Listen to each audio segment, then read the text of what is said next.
ముఖ్యంగా రేపు ప్రధానమంత్రి నరేంద్ర మోడీజీ నేతృత్వంలో ఆర్థిక మంత్రి నిర్మలా సీతారామన్ గారు 2026-27 ఆర్థిక సంవత్సరానికి సంబంధించినటువంటి బడ్జెట్ని ప్రవేశపెట్టబోతున్నారు. శ్రీమతి నిర్మలా సీతారామన్ గారు వరుసగా 9వ బడ్జెట్ని భారతదేశానికి వారు అందిస్తున్నారు. ఒక మహిళ చరిత్ర సృష్టించేటటువంటి విధంగా, నారీ శక్తిని చాటేటటువంటి విధంగా రేపు 9వ బడ్జెట్ని వారు ప్రవేశపెడుతున్నారు. ముఖ్యంగా రేపటి బడ్జెట్ స్వదేశీ ఆత్మనిర్భరతతో కూడినటువంటి సమ్మిళిత వృద్ధి ద్వారా వికసిత భారత్కు బాటలు వేసేటటువంటి బడ్జెట్గా రేపు రాబోతుంది అనేటటువంటిది నా యొక్క ఉద్దేశం. ముఖ్యంగా వృద్ధి రేటు భారతదేశం 7.8% వృద్ధిని నమోదు చేస్తుంది జీడిపి అని అటువంటి ఒక వాస్తవ ఫలితాన్ని చెప్పటము, అలాగే ఏదైతే వివిధ అంతర్జాతీయ సంస్థలు కూడా అదే స్థాయిలో వృద్ధి రేటు భారతదేశం నమోదు చేస్తుందని తెలియజేయటం ఒక ఆనందదాయకమైనటువంటి అంశం. అయితే కాంగ్రెస్ పార్టీ కానీ రాహుల్ గాంధీ గారు కానీ వృద్ధి రేటుకి సంబంధించి అనేక అవాస్తవాలు మాట్లాడుతున్నారు. వివిధ అంతర్జాతీయ సంస్థలు ఏం మాట్లాడుతున్నాయని కూడా వారు దృష్టిలో పెట్టుకోవాల్సినటువంటి అవసరం ఉంది. అదేవిధంగా రూపాయి విలువతోటి డాలర్ చూసినప్పుడు ఆ రూపాయి విలువ గణనీయంగా పడిపోతుంది అనేటటువంటి దాన్ని పదే పదే ప్రస్తావించేటటువంటి క్రమంలో కాంగ్రెస్ పార్టీ కానీ వారి యొక్క మిత్రులు కానీ ఒక అంశాన్ని వీడి దృష్టిలో పెట్టుకోవాలి. ప్రపంచవ్యాప్తంగా డాలర్ అనేది మారక విలువగా వినియోగించబడుతున్నటువంటి తరుణంలో కేవలం ఒక రూపాయితోటి డాలర్ విలువని చూసి కామెంట్ చేయకూడదు. ప్రపంచంలో ఉన్న మిగతా కరెన్సీలకి డాలరు రూపాయితోటి ఉన్నటువంటి ఆ యొక్క ఎక్స్చేంజ్ రేటుకి సంబంధించిన పెరుగుదలలు, హెచ్చుదలలు, తగ్గుదలని కనుక చూసినట్లయితే వాస్తవాలు అర్థమవుతాయి.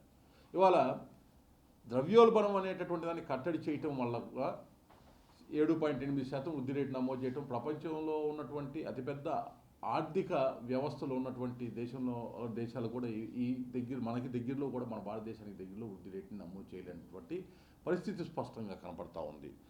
అలాగే ఒకసారి house hold savings to debt అంటే పొదుపు, ఎవరైతే కుటుంబాలు భారతదేశంలో నివసించేటటువంటి కుటుంబాలు ఏవైతే ఉన్నాయో వారు పొదుపు చేసుకునేటటువంటి దాన్ని, వారి అప్పులకి సంబంధించినటువంటి దాన్ని క్రోడీకరించి దాన్ని చూసినట్లయితే చాలా గణనీయంగా తగ్గింది అనేటటువంటి ఒక ఆరోపణ చేస్తూ ఉన్నారు. వాస్తవానికి గతంలో పొదుపు మొత్తాలు కూడా బ్యాంకుల్లో డిపాజిట్ల రూపంలో ఉండేవి. తద్వారా బ్యాంకుల్లో డిపాజిట్ రూపంలో ఉంటే దాని మీద వచ్చేటటువంటి ఆదాయం, సేవింగ్స్ ద్వారా వచ్చేటటువంటి ఆదాయం చాలా తక్కువగా ఉండేటటువంటి పరిస్థితి.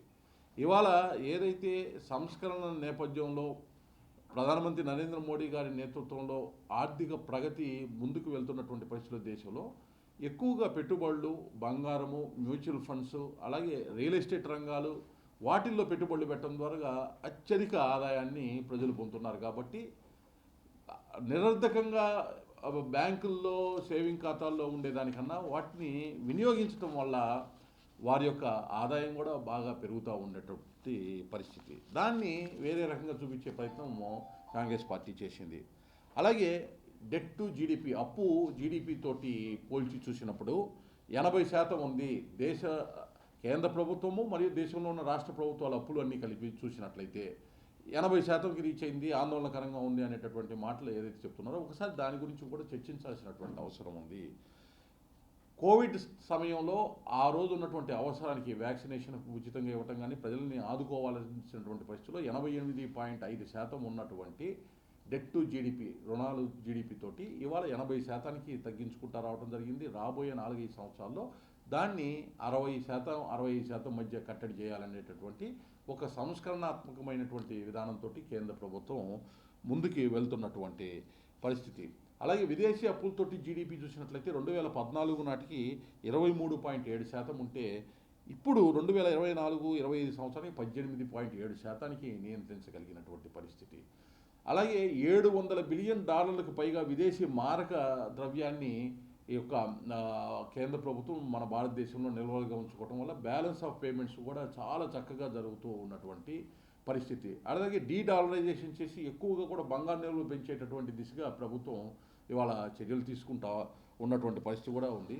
అయితే అప్పుల్ని ఒకసారి చూసినట్లయితే భారత ప్రభుత్వం చేసినటువంటి అప్పుల్ని చూసినట్లయితే 2014కి ముందు చేసినటువంటి అప్పులు అత్యధికంగా వినియోగానికి ఆహారము లేకపోతే ప్రభుత్వ నిర్వహణ వినియోగానికి వినియోగించే పరిస్థితి నుంచి నేడు ఆస్తుల కల్పన సంక్షేమంతో నేరుగా అభివృద్ధి ఫలాలు ప్రజల చేతికి చేరేటటువంటి విధంగా ఉంది.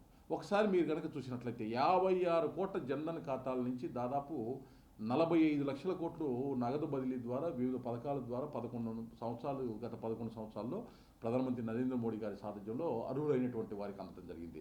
30 లక్షల కోట్ల రూపాయల వరకు ముద్రా రుణాలని ఈ యొక్క 11 సంవత్సరాల్లో అందించగలిగినటువంటి పరిస్థితి.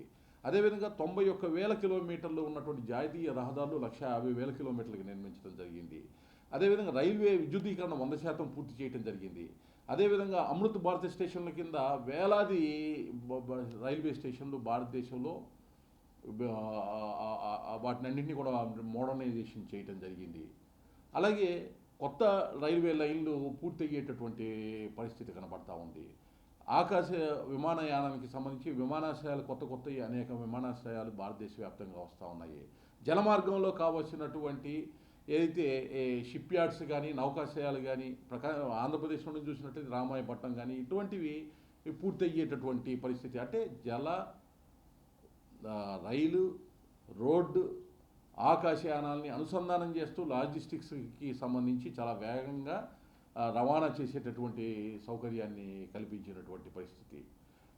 దేశంలో మారుమూల ప్రాంతాల్లో, అడవుల్లో, కొండ ప్రాంతాల్లో నివసిస్తున్నటువంటి ఆదివాసీలు వెనుకబడిన అభివృద్ధికి నోచుకున్నటువంటి వారి కోసం 24,000 కోట్ల వ్యయంతో పిఎం జన్మన్ కార్యక్రమము 112 జిల్లాలు యాస్పిరేషన్ డిస్ట్రిక్ట్స్గా బ్లాక్స్గా వెనకబడినటువంటి జిల్లాలని అభివృద్ధి చేసేటటువంటి విధంగా సూచికల్లో అభివృద్ధి చేసేటటువంటి విధంగా ఒక ఆచరణాత్మక విధానంతో ముందుకు వెళ్ళే పరిస్థితి.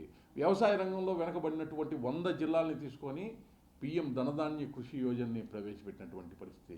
లఖ్పతి దీదీలు మహిళలు ముఖ్యంగా దేశవ్యాప్తంగా 3 కోట్ల మందిని లక్షాధికారులు, ఒకప్పుడు లక్షాధికారులు అంటే ఎక్కడో ఎత్తుకోవాల్సిన పరిస్థితి నుంచి లఖ్పతి దీదీల స్వయం సేవా గ్రూపుల్లో నుంచి 3 కోట్ల మందిని టార్గెట్గా పెట్టుకుంటే 1,50,00,000 మందికి పూర్తి చేయటం. సురక్షిత త్రాగునీరు గ్రామాల్లో ఉండే ప్రతి గృహానికి ఇవ్వాలనేటటువంటి ఉద్దేశంతో జల్ జీవన్ మిషన్ని ప్రారంభిస్తే 19,70,00,000 గృహాల్లో 75% గ్రామీణ ప్రాంతంలో సురక్షిత తాగునీరు జల్ జీవన్ మిషన్ ద్వారా అందించేటటువంటి విధంగా చర్యలు తీసుకోవడం జరిగింది. అమృత్ 1, అమృత్ 2 ద్వారా పట్టణాల్లో సురక్షిత త్రాగునీరు మౌలిక సదుపాయాల కల్పనకి ఆలంబనంగా ఉండేటటువంటి విధంగా కార్యాచరణ తీసుకొని ముందుకు వెళ్ళడం జరుగుతూ ఉంది. ఒకవైపు అభివృద్ధి, మరొక వైపు ఏదైతే మీరు గమనించండి పేదలకు అవసరమైనటువంటి సంక్షేమం, ప్రజలకు అవసరమైనటువంటిది ఉచితంగా ఆయుష్మాన్ భారత్ కార్డు 5 లక్షల రూపాయల వరకు కూడా వారికి ఇన్సూరెన్స్ చేసి వారి యొక్క ఆరోగ్యాన్ని వారికి కాపాడేదానికి కేంద్ర ప్రభుత్వం తీసుకున్నటువంటిది. 80 కోట్ల మంది ప్రజలకి గరీబ్ కళ్యాణ అన్న యోజన. ఇలా చెప్పుకుంటా పోతే వివిధ రకాల సంక్షేమ కార్యక్రమాలు ఒకవైపు, మరొక వైపు అభివృద్ధి. ఈ డబ్బు మొత్తం దేనికి వెచ్చించారంటే కోట్లాది లక్షల రూపాయలు ప్రజలకి ఏ వరకైతే అవసరాలు ఉన్నాయో వాటికి వాటికి వినియోగించడం జరుగుతూ ఉంది. ఒక్కసారి మీరు గమనించినట్లయితే మూలధనం వ్యయం 2014లో 2 లక్షల కోట్లు ఉండేటటువంటి పరిస్థితి నుంచి 2025-26 ఆర్థిక సంవత్సరానికి 11,11,000 కోట్ల రూపాయలు మూలధన వ్యయానికి కేటాయింపులు జరిగినాయి. అలాగే రాష్ట్రాలకి మూలధన వ్యయం చేసుకోవడానికి 1,00,000 కోట్లతో ప్రారంభమై ఇప్పుడు 1,50,000 కోట్ల రూపాయల వరకు సంవత్సరం పెరుగుతూ వడ్డీ లేని రుణాలు, దీర్ఘకాలిక రుణాలు ఇచ్చేటటువంటి పరిస్థితి. స్వదేశీ దర్శన్ ప్రసాద్ స్కీమ్ తోటి టూరిజాన్ని కొత్త పుంతలు తొక్కేటటువంటి విధంగా కార్యాచరణ. ఇటువంటి కార్యక్రమాలన్నిటికీ కూడా ఈ డబ్బుని వినియోగించబడింది.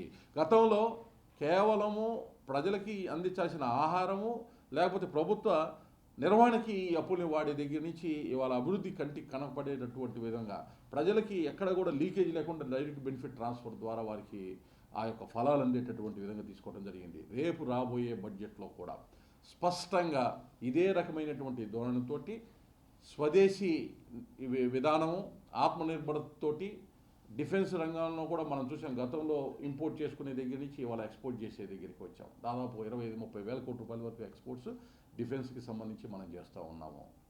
ఆత్మనిర్భర్ వ్యాక్సినేషన్ని మనం ప్రపంచానికి చూపించాం. కేవలం భారతదేశానికి కాదు, 100 దేశాలకి ఉచితంగా వ్యాక్సినేషన్ ఇచ్చినటువంటి పరిస్థితి. వల్ల ప్రపంచవ్యాప్తంగా కూడా విశ్వగురువుగా ఏదైతే వికసిత భారత్తో ప్రధానమంత్రి నరేంద్ర మోడీ గారు భారతదేశాన్ని తీర్చిదిద్దాలనుకుంటున్నారో దానికి అడుగులు పడటం ప్రపంచవ్యాప్తంగా ఉన్న దేశాలన్నీ కూడా ఇవాళ మన దగ్గరికి వస్తూ ఉన్నాయి.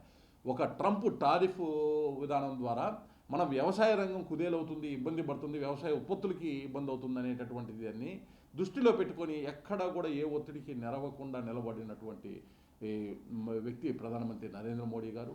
ఇవాళ యూరోపియన్ యూనియన్ మొత్తం కూడా వచ్చింది, వివిధ దేశాలు, ఆఫ్రికా దేశాలు కూడా అన్ని భారతదేశం దగ్గరికి వస్తూ ఉన్నాయి. ఒక అనిశ్చితిని మన మీద సృష్టిద్దామనేటటువంటి ప్రయత్నం జరిగితే అనిశ్చితి నుంచి స్థిరమైనటువంటి వృద్ధి వైపు ఏ విధంగా వెళ్ళాలి అనేటటువంటి భావంతో ప్రధానమంత్రి నరేంద్ర మోడీ గారి యొక్క కార్యాచరణ ఉంది. రేపు బడ్జెట్లో కూడా అదే కార్యాచరణ ప్రతిబింబిస్తుంది అని నేను తెలియజేస్తున్నాను. అందరికీ నమస్కారం.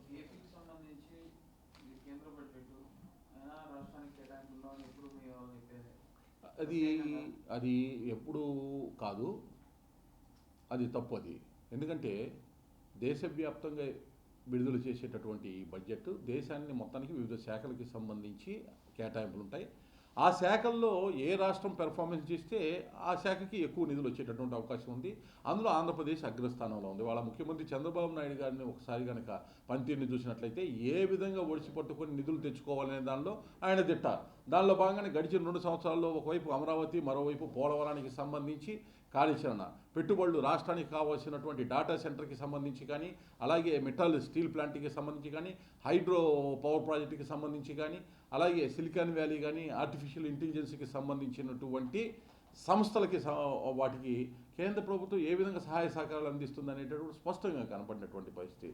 నిన్న ఎకనామిక్ సర్వేలో కూడా స్పష్టంగా అమరావతి ఏ విధంగా భవిష్యత్తులో ఆదాయ గనిగా రాష్ట్రానికి మారబోతుంది అనేటటువంటి దాన్ని దేశంలో ఉన్నటువంటి మిగతా ప్రాంతాలకి ఒక ఉదాహరణగా నిలిచేటటువంటి ప్రాంతంగా ఎలా నిలబడుతుందో కూడా స్పష్టంగా కేంద్ర ప్రభుత్వం చెప్పింది.